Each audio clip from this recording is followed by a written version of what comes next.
it got me interested in playing because I always looked forward to it at the end of each day, and yeah, just that's where I started. Yeah, nice. What made you choose the violin out of all the other instruments? Yeah, so basically during COVID, Miss Bentley called my family and she was like, we had two choices, so it was either violin or viola. And the way she described it, because I had no prior knowledge, right? So she said violin got the harder parts and the viola was the easier part. And so I wanted a challenge, so I just chose the violin.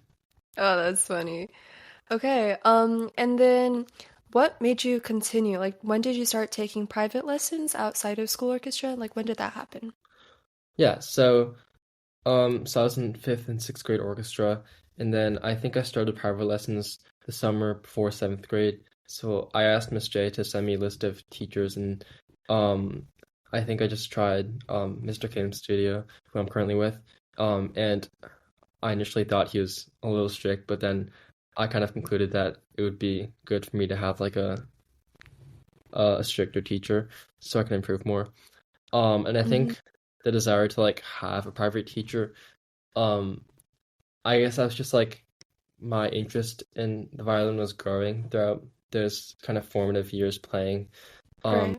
I think Miss J kind of saw that, and so she allowed me to like take on some leadership positions in the orchestra, and that kind of like Mhm. motivated me and spurred me to like take the initiative to look for a private teacher. I know it's like probably it was probably a huge change for you going from, just playing in school orchestra to going to a private teacher. So can you talk a bit about what that experience was like for you? Like how exactly was it different? Was it a huge change in how much you practice at home? And like what was it like having a teacher like that all of a sudden? Yeah. So before I had a private teacher, school orchestra was well, obviously it was pretty chill, but also I guess the way they taught us was kind of like by showing us, and it was kind of like very laid Right. back. Um, Hmm. it was enjoyable, but laid back. And then when I switched to having a private teacher, he kind of made me like start from square one. And it was pretty intimidating, but he made me like obviously buy a lot of like etude books and like teach me the specifics and like stuff Right. like that. So it felt I knew I was like making progress and that was good for me. But I definitely felt nervous because I was pretty intimidated by our first meeting, so I like probably over practiced on like the like the little chef check like etude. Oh yeah. But Oh my gosh. yeah, it definitely was big. Hmm. Yeah, it's really cool to hear. But just like going back to what you were saying earlier about how you felt like your interest was growing, the leadership positions definitely, like, it sounds like that played a big role in helping you gain more interest. But also, originally, I was just wondering, is there anything specific that drew you to becoming more interested in music aside from just those leadership positions and it being a fun class? Yeah, I think my like interest and love for music ultimately stems from my enjoyment from like listening to beautiful sounds and music.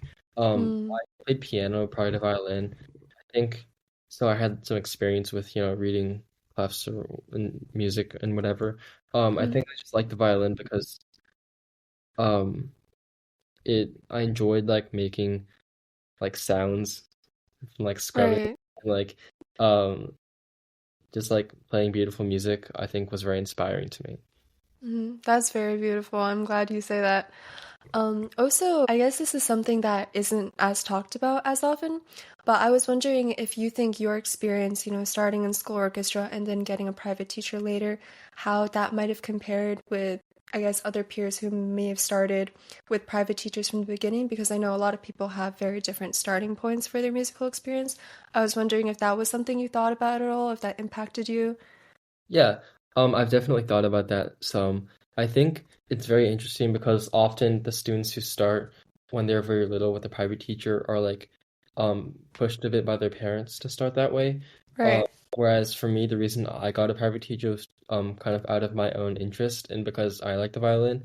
So I think obviously if you start earlier, you're going to progress a lot and become very skilled. But I think also there's some value in kind of doing it for yourself and that also is a strong motivator, I think, because um, Definitely. being driven by like your own passion is definitely healthy, and I think it's a great way to pursue something. For sure. And I think what you said really resonated with me because I'm kind of like the earlier case of what you said, where I was pushed more by my parents, at least earlier on. And that definitely had a lot to do with me practicing, where because practicing is a very much like self-monitored, self-motivated activity. So that was a big struggle for me, especially in the beginning of my journey. So I was wondering for you, especially considering you've improved so much and you're an incredible musician now, but I was wondering, how did you keep up with like practicing in the beginning? Was that entirely self-motivated as well? Was that a challenge, or how was that for you? Yeah, I think in the beginning I was just really enjoying I just really like the violin. I mean, I still do now, but like in Hmm. the beginning, Right. I was Yeah. practicing. It was yeah, so it was pretty much just like self-motivated, and I guess like that first summer, I think I made a decent amount of progress. I was just like I just wanted to like show up prepared to every lesson, and I just kind of enjoyed working through the etude books. That sounds like weird, but I thought it was cool. I was just like very Mhm. fascinated by like the stuff he was giving me. So I Right. definitely um practiced diligently the first few years, and then in high school, um kind of fell off a bit practicing wise, but it's cool. Everyone does, don't worry. And you also mentioned summer, and I know it wasn't what exactly you were talking about, but I know you did go to a summer camp, right? A music summer camp. Can you talk a bit about that and how that might have affected your musical experience? Yeah, so I went to Interlochen, the 3 week session. Um, I think first like getting into that was a huge. I was just like super happy to be accepted, and that was like a huge confidence booster, I guess. I Hmm. didn't really expect to be accepted, but going there, um, like I had a huge. I know that camp has like a huge reputation for being really prestigious and kind of being like an old school camp. Hmm. I think the experience of it was definitely very different from what I expected. It was very like fun, and people there were like, well, not the teachers, but the counselors were very like laid back. Um, Hmm. and then I guess when I first landed there, the first thing we did was like an audition to decide which orchestra you'd be accepted into. So they had Hmm. one called the concert orchestra and the symphony orchestra. The symphony orchestra was like the higher level. Um, so I was like pretty panicking for that because prior to the camp, I was like traveling, so I just like practiced while I was traveling, which is like obviously not ideal. Um, Right. so I ended up getting to the concert orchestra, and I was pretty upset about that initially because I had like higher hopes and I was pretty disappointed. But I think it ultimately kind of gave me uh a reality shock, I guess, or a glimpse into like the real world where people are like very critical of your playing and Hmm. there's like a lot of competition. But I think it was pretty intimidating being in the music building because you know like the professors and teachers, even though my teacher was like very kind to me, um it was just you know I would walk by like lessons of like kids getting like Yeah. mad and stuff. Yeah. But yeah, it was a good experience. Yeah, you seem to have been talking about some like the challenges or the more difficult parts that you encountered at the camp, and I was wondering, were there any, especially like considering your relationships with like maybe other peers there or maybe other people that you met, were there any highlights or like really positive moments from that camp that you recall? Yeah, I think I guess just the Interlochen camp is like an orchestra camp, right? So Mm-hmm. it's different from like center stage strings, which is like more of a solo focused camp. It's like more orchestra. So I think our conductor was very, very good. I learned a lot from her. And I liked her a lot. And I think it taught me a lot of things about being a good orchestra player. I'm not sure you would agree with my orchestra playing. No, no, no, no, no. You're Um, great. You're great. um, she taught us a lot about how like you have to like move and like how cueing is valuable, even if you're not like in the front of the section and just like how to have good orchestra etiquette and really shine in your section. And I Hmm. think um I learned a lot from that, as well as like practicing in like the little wooden like cells that they had. Cells, Yeah, cells. it wasn't the most aesthetic practice rooms, but it really taught me to like how you can like utilize your time well to practice. For sure. And just talking about more about orchestra, you're a part of a lot of other orchestral or just, I guess, musical ensembles outside of Interlochen, right? You've been in, Lakeside Orchestra, also SYSO, and then also Chamber. Could you talk a bit about those experiences and what you've learned or maybe gained from those? Yeah, so besides Lakeside School Orchestra, I am in SYSO, the Seattle Youth Symphony Orchestras, like during the year, and in the summer I've done like some chamber stuff. So I guess Hmm. first talking about SYSO, I think I saw like a decent amount of success in SYSO. So I guess like obviously that influences my opinion, but I think um it was it was pretty good. The first term I surprisingly got concertmaster, which was Go. surprising. But it was really fun, because obviously that being in that role, um, offers a lot of like opportunity and also responsibility. So it was like good for my development for me to like step into that role. And I think that kind of playing in a group outside both forces you to like learn more repertoire, but also um, kind of allows you to see what like other musicians in the Seattle area, how they play and like meet them, and which is like really cool Mhm. to meet other really good musicians. For sure. And then also about Chamber, were you also going to talk about that a bit, Oh yeah. or? In the summer I did Chamber Music Guild, which is a chamber workshop locally. I can't remember if I did like a separate one. I think that was it. It was good. I think I'd recommend it to other people. Um, But yeah, we played Mendelssohn Quintet. I guess like chamber is also like applies to the Lakeside because we have a chamber music unit at school, right? Mhm. Right. So I guess like for you, what are your tips for like performance? I think chamber is like a pretty cool experience, and I honestly probably like it more than like playing solo because I guess for me it's like it's a bit less pressure, even though it is important that you play really well. I guess you're a bit less exposed, and also you can like it's kind of like a bonding experience between you and your other um chamber music partners. And I really like how like you can combine your parts together to make really beautiful music.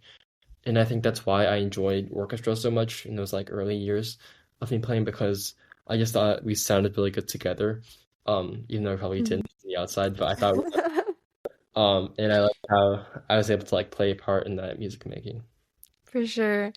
I think also something that's interesting between orchestra and chamber is because orchestra is led by a conductor or like section leaders during sectionals, but with chamber it's really self-organized and self-dictated during rehearsals.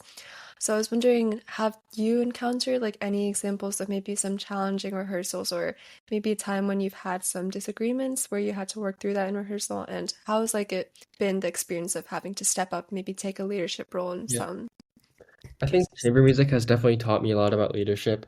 I think Mhm. how you approach it probably has like a difference based on like what your setting is. For example, like if you're playing with your friends for fun versus if you're getting paid to play like a gig, you probably approach it differently. But I think ultimately, the people in the group have to like get along, and you should lead in a way that they want to follow you, right? You shouldn't like be a dictator and like force them to do stuff.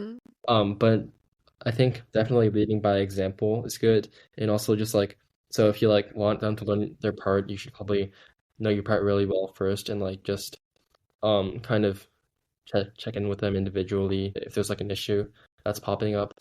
I've experienced some examples of like people kind of not focusing in rehearsal, all myself included. So I think kind of like speaking from yourself first, talking about like how you can improve first is good for resolving issues like that. But yeah, I think generally just like embracing that group environment and trying to like really have fun with it is helpful.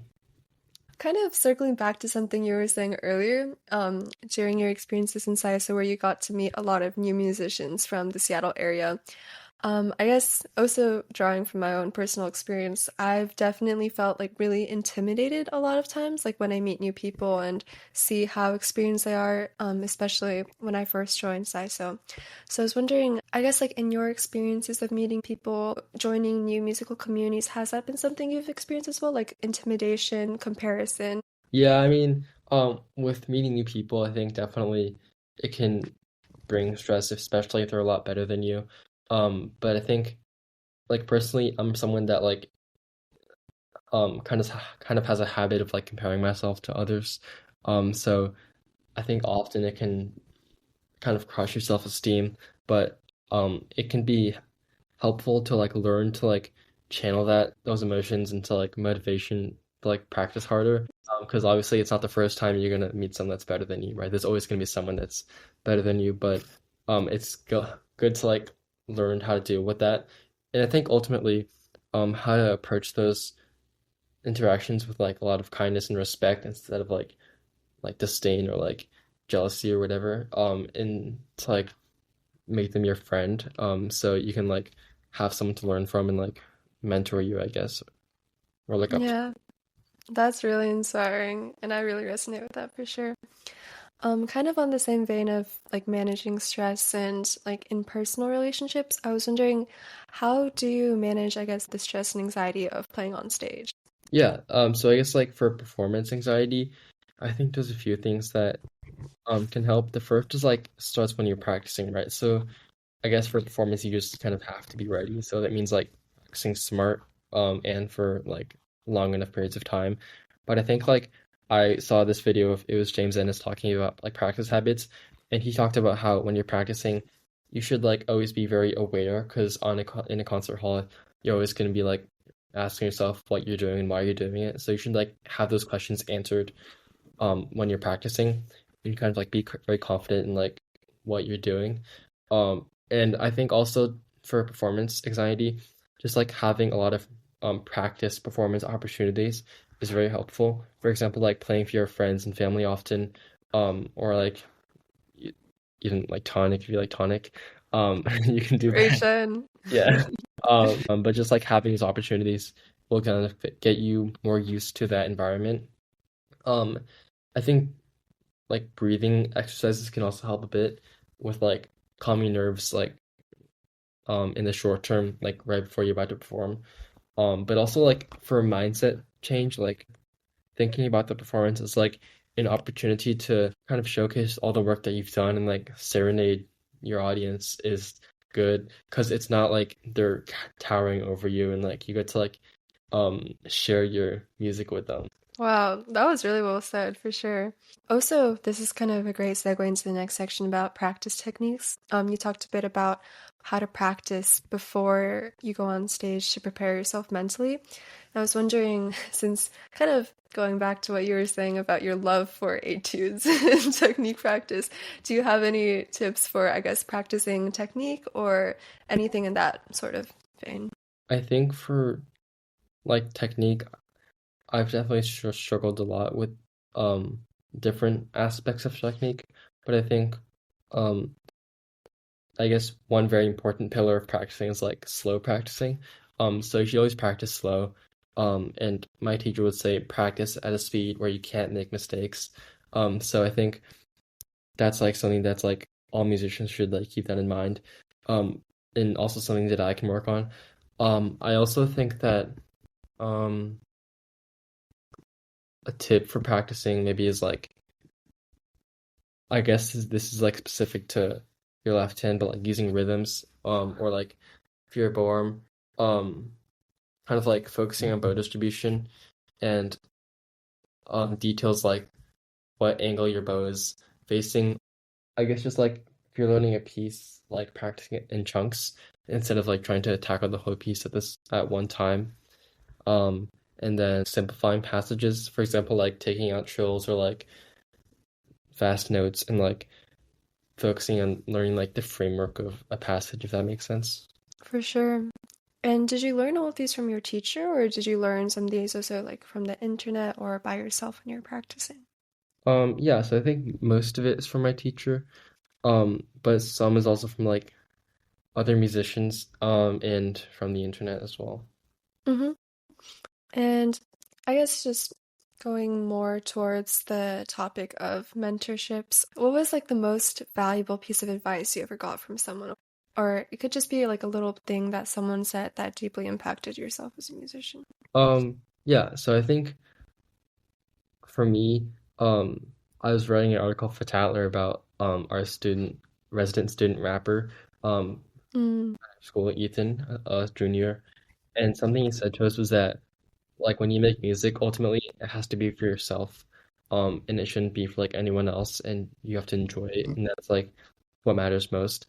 And that really resonated with me and stuck with me because that kind of reminds me that um like the reason I play violin should always be for myself. And I feel like if I like stop enjoying it, or I feel like it's a source of like stress for me more than it is a source of like joy or happiness, that it's a sign I should like kind of rethink like what I'm doing and like how I can like approach the instrument differently. that was really inspiring. Okay, I guess now I'm moving towards some lighter topics. Do you have any like musical hot takes, any opinions, or specific things that you think musicians should do more or less of? I guess this is just kind of your time to shine and like tell all of your advice that you might have for any other musician. I think that one thing that's very important is like it's important to like practice like every day for like a shorter amount of time, and that's better than like practicing inconsistently for like longer periods of time, right? So this is something that like Julia Fisher said. um, she's like you should like have some time with your instrument like daily. And then I think also it's good to like record yourself when you're practicing a lot. Because I feel like often, for me at least, when I practice, I kind of like really try to avoid like mistakes or places where I'm like afraid of messing up. So I'll just kind of like play what I already know how to play and like, well, Mhm. really bad obviously, but I'll kind of like try to avoid those like mistakes or errors, instead of like trying to correct them, which is a bad habit. And I think that recording yourself can really force you to practice in a higher pressure environment, because like if you're recording for like a competition or something, it's like good practice. It also can really allow you to like see how you sound, which can be different than because like if you're playing a passage for like 2 hours and like practicing it, the way you kind of hear yourself is going to be different than how others hear you or like how you actually sound. So that can kind of like allow you to like hear yourself properly and make any changes when you're practicing. Sure. Well, I guess like now, since we don't have much time left, do you have any questions that you want to ask or anything specific you want to talk about? For you, um, my other question would be, what are your tips for like performance or like kind of not selling in a performance? Wonderful question. I don't know if I'm too qualified because I still do sell, but I think a lot of it comes from confidence. And I feel like everyone says, oh, just be confident, just have fun, but no one really tells you how to be confident. Because, but when you go on stage, you can't just turn yourself into a different person or give yourself a different mindset immediately. Obviously, a huge part of the confidence comes from practicing, like you said, making sure that you're really well prepared, and also practice performances. But I also think like a longer term kind of solution to that is finding a community of support. When I went to summer camp, my performances, the reason why I felt so secure and so happy going on stage, like that was my first time I ever like stepped on stage and I felt really happy to be there. It was insane because all of my friends were out in the audience like cheering for me at the top of their lungs, and just having that support and love and warmth can really give you like an incredible amount of both confidence, and it also actually makes you play better. Like I swear, my performance at summer camp where I was like surrounded by people that I loved and I knew was probably the best live performance I'd ever had. And it was so surprising to me because I really was not expecting that. So I think like you mentioned earlier, trying to treat everyone you meet with like love and respect is definitely really important, not just like investing for mentorship opportunities, but also when you actually go on stage, being supported by your audience or having friends come to your performance to support you, that is really powerful. And even if if you're going to send the video to your friends later or something, or if your friends are watching backstage, just knowing that you have that support system really elevates your performance. Wow, thank you. Yeah, I'll be problem. listening.